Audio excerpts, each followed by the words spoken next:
Good day mga district, this is John again from Jandam District, and for today's video guys, samahan nyo kami sa factory and museum tour ng famous na bilihan ng pasalubong dito sa Bacolod. Ang first part ng tour guys ay ipapakita sa inyo yung mga tools na ginagamit nila noon sa paggawa ng piyaya. Other than that, i-share din nila sa inyo ang information about the company including the owners.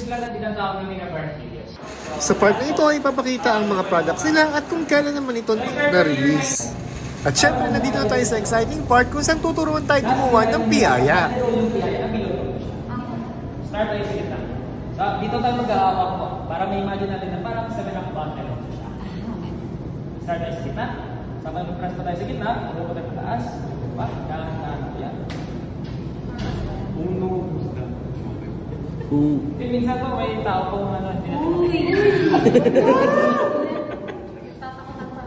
natin natin po. Sabi na natin ito yung piyaya sa side naman po siya. Repeat the process. Para start tayo sa gitna.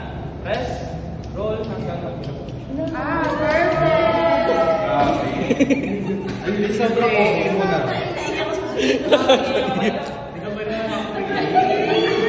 At syempre, time na namin gumawa ng sarili namin piyaya. Nasa sayo ang desisyon kung anong shape ang gusto mo.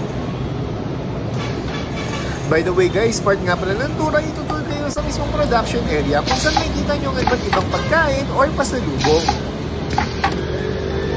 By the way guys, isa nga pala sila sa The Most Trusted Pasalubong brand.